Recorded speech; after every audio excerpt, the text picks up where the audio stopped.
Have you ever looked into the eyes of a tiny puppy and wondered whether he would still be alive by the end of the day? That was exactly what happened to me one morning while I was walking my dogs. A man suddenly stopped me and asked if I had anything a little puppy could eat. I followed him to the roadside and froze. Lying on the ground was a puppy so small that he looked more like a newborn lamb than a dog. His body was covered with flies and mosquitoes, he couldn't move, and only his blinking eyes showed that he was still alive. A sanitation worker nearby quietly said, "If he stays here until the sun gets hotter, he probably won't make it." I knew I couldn't leave him behind. I asked the man to buy some goat milk while I rushed home to grab my scooter. Within minutes, I returned, carefully wrapped the puppy in a towel, and drove straight to the nearest veterinary hospital. Even during the ride, he barely made a sound. His tiny body was so light that I could hardly believe he had survived on the streets for this long. The veterinarians immediately examined him. They estimated he was only a little over 1 month old and weighed less than a kilogram. He was dangerously malnourished, severely dehydrated, and so weak that his back legs could barely support him. The biggest concern was his right eye. It was badly damaged, swollen outward, and the surrounding tissue had already begun to die from an untreated injury. The doctors explained that they first needed to test him for infectious diseases before starting intensive treatment. As they worked, the little puppy quietly stared at everyone in the room with innocent eyes that seemed to ask for one more chance.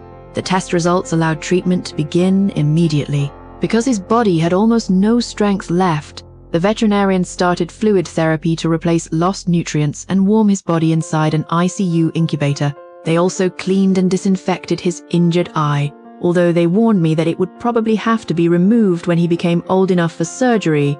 At that moment, the priority wasn't saving his eye. It was saving his life. I decided to call him Lamb because every tiny cry he made sounded exactly like a little lamb calling for help. Even though he was exhausted, he never stopped trying to stand. He would push himself up, wobble for a second, fall over, then try again. Watching such a tiny puppy refuse to surrender filled everyone at the clinic with hope.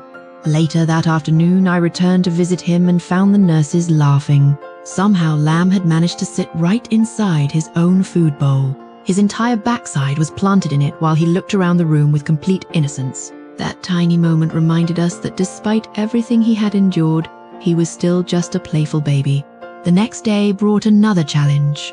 Blood tests showed that Lamb was suffering from severe anemia and urgently needed a transfusion. I immediately brought my own Siberian Husky to the clinic, hoping the blood types would match. Unfortunately, they didn't. Without giving up, I brought my Border Collie as well, while the veterinarians continued searching for a suitable donor. Everyone was determined to keep fighting for him. Over the following days, Lamb slowly began responding to treatment.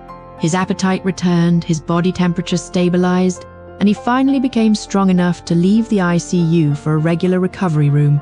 The first thing he noticed was a toy lying nearby. Instead of lying still, he slowly walked over and started playing with it. Seeing that tiny puppy forget his pain, even for a few minutes, was one of the happiest moments of the entire rescue.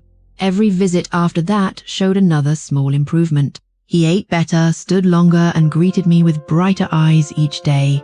Although his injured eye would still require surgery in the future, the frightened puppy I found beside the road was no longer giving up. He had discovered something far more important than medicine.